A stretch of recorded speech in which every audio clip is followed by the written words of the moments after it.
E aí galera do Me Salva, nessa aula a gente vai falar um pouco sobre os instrumentos de medida das grandezas elétricas aí, como é que eles podem influenciar nos nossos circuitos. A primeira pergunta que nos surge é como que a gente pode medir as grandezas elétricas em um circuito. Agora principalmente a gente vai estar interessado em medir a tensão e a corrente. Existem então basicamente dois instrumentos aí que vão nos ajudar a fazer essas medidas. O primeiro deles é o voltímetro, que é o instrumento que vai medir a tensão. E o amperímetro é o instrumento que vai medir a corrente. A gente tem também o multímetro, que vai ser um instrumento só que tu pode selecionar se tu vai medir a corrente ou se tu vai medir a tensão. O multímetro também, na maioria das vezes, apresenta outras funções, como a medida, por exemplo, da resistência elétrica, da condutância, capacitância, entre outros aí. Vamos ver agora como é que a gente vai fazer a ligação desses instrumentos nos nossos circuitos. Olha só, como é que a gente vai ligar esses instrumentos? Imagina que a gente tem então esse circuitinho aqui. Primeira coisa que tu tem que lembrar. Lembra quando a gente falou em resistores em série, paralelo lá? Quando a gente tinha resistores em série, a gente viu que a corrente que passava por eles era a mesma. Se tu quer medir a corrente então que passa nesse resistor R2 aqui, tu tem que ligar então um instrumento em série com ele. Então a gente vai ligar aqui, ó, o nosso amperímetro, que a gente geralmente representa por um círculo assim com a letra A. Já a tensão, para tu ter uma tensão igual, tu tem que medir ela em paralelo com a resistência R2 aqui. Então nesse caso, a gente vai botar o nosso voltímetro aqui e representar da mesma forma que o amperímetro aqui, só que com um V dentro do círculo. Olha só, o que tu tem que notar? A corrente vai sair dessa fonte aqui, vai passar pelo amperímetro, que vai fazer a medida da corrente, vai passar pelo resistor, vai ter uma queda de tensão no resistor, e esse voltímetro aqui vai medir essa queda de tensão. Agora, o que acontece? Esses instrumentos aqui, eles não são instrumentos ideais. O que tu entende por ideais? Olha só, se essa corrente que passa aqui não é alterada por esse amperímetro, e se a tensão que é medida nesse resistor não é alterada pela ligação desse voltímetro, então a gente pode considerar que esses dois aí são instrumentos ideais. Mas na verdade o que acontece? Quando tu liga um amperímetro, vai ter alguma mudança aí devido à presença dele. E a mesma coisa, vai ter uma mudança na tensão aí no resistor R2 devido à presença desse multímetro, desse voltímetro aí. Vamos entender então como é que se dá essa mudança nas ligações. Olha só, instrumentos reais e instrumentos ideais. Vamos falar primeiro um pouco sobre o voltímetro. Vamos pensar que a gente tem uma resistência elétrica aqui e que a gente quer medir a tensão sobre ela. Como a gente viu, a gente vai ligar o voltímetro aqui em paralelo com a resistência, imaginando que aqui está o resto do nosso circuito. Se esse voltímetro for um voltímetro ideal, essa ligação aqui está pronta e ele vai medir exatamente a tensão nesse resistor. Mas o que acontece? Esse voltímetro ele tem uma resistência interna. Aqui a gente pode representar essa resistência interna por uma resistência aqui em paralelo. Essa resistência em paralelo aqui, junto com esse voltímetro, é o que vai compor o nosso voltímetro real. O que acontece com essa resistência interna RI? A tensão nela é a mesma que a tensão no resistor. Mas se tiver uma corrente passando por esse resistor aqui, ela vai se dividir entre esse resistor e a resistência interna. Qual é o teu objetivo quando tu vai montar um multímetro, por exemplo? É fazer que essa resistência interna seja o maior possível, tendendo ao infinito. Se essa resistência tender ao infinito, isso aqui vira um circuito aberto e só nos sobra o nosso voltímetro ideal aqui. A mesma coisa vai acontecer com esse nosso amperímetro aqui. Se a gente tem aqui uma resistência, que a gente quer medir a corrente nela, a gente vai ligar aqui o nosso amperímetro ideal. Só que o amperímetro, assim como o voltímetro, também tem uma resistência interna associada. Só que essa resistência interna a gente vai representar por uma resistência séria aqui. E dessa maneira, esses dois caras juntos aqui vão formar o nosso amperímetro real. Essa resistência interna do amperímetro, se tu não quer que a resistência se tu não quer que a corrente nesse resistor se altere devido à presença do amperímetro, então essa resistência aqui tem que ser o mais próximo possível de um fio, ou seja, a resistência interna do amperímetro tem que ser o mais baixa possível para não alterar as tuas medidas no circuito quando tu ligar o amperímetro. Vamos fazer um exemplo que vai representar isso aí para nós. Olha só, Imagina que a gente tem um circuito e que um multímetro é usado para medir tensão e corrente em R2. Primeiro tensão, depois corrente. Qual é o erro associado a cada medida aí desse multímetro?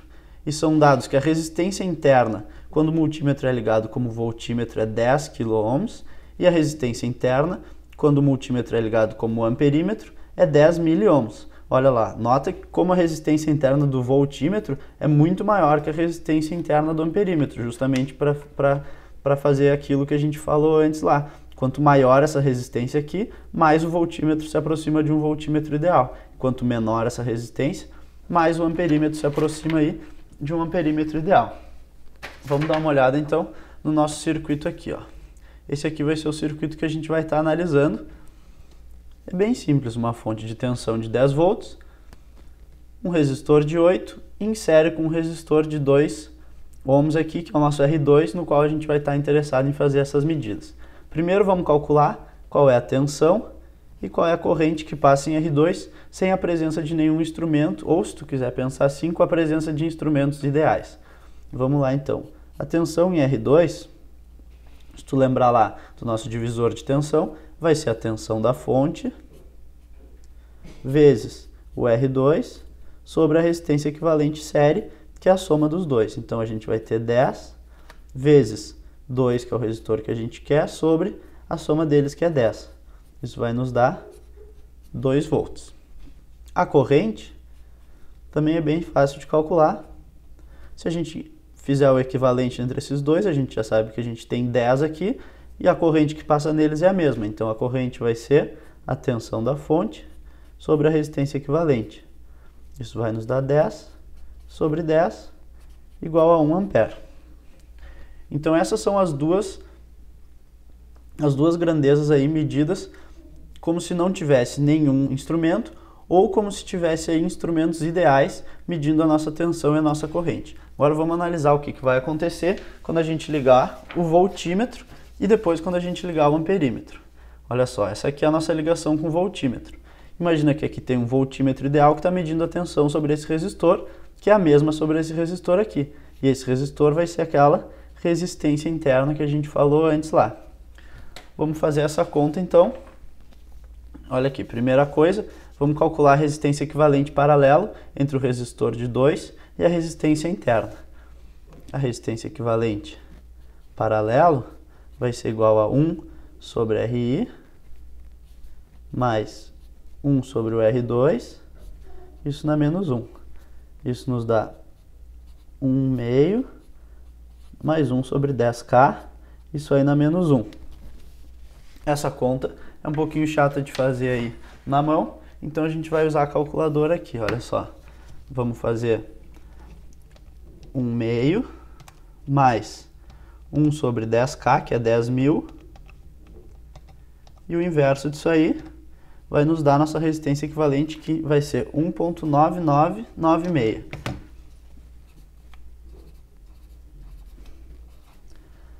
Ohms.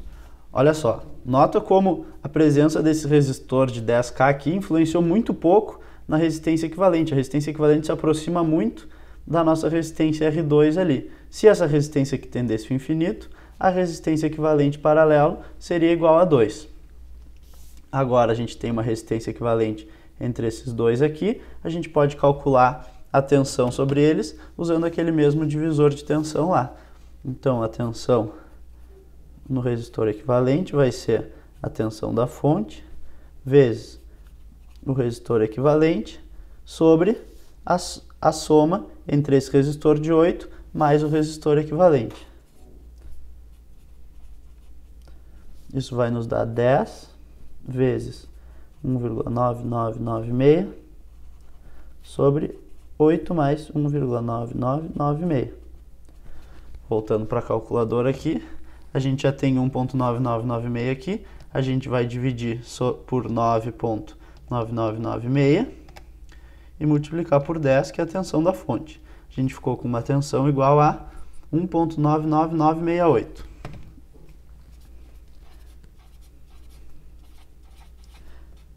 Então está calculada aí a nossa tensão no R2 com a presença desse voltímetro com uma resistência interna.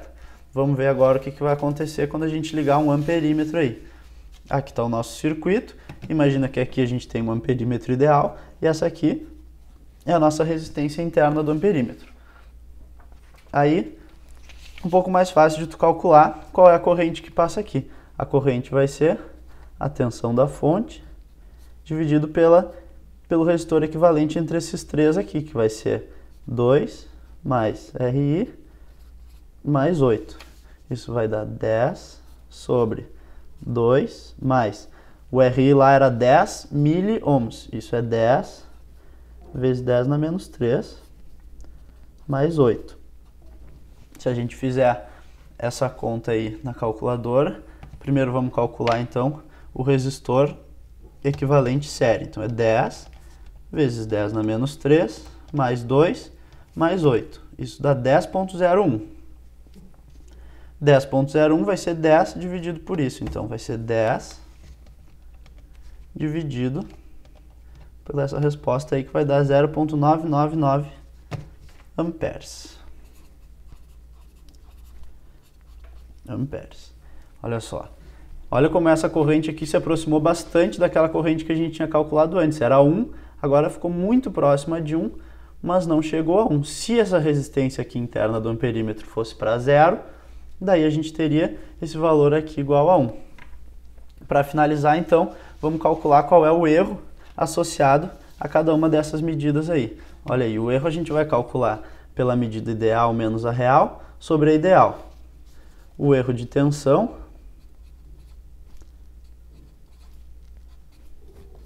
isso aqui vezes 100 para dar em porcentagem. Então, o erro de tensão vai ser a medida ideal que a gente tinha lá, que era 2, menos o que a gente calculou, que era 1,99968, sobre 2 vezes 100.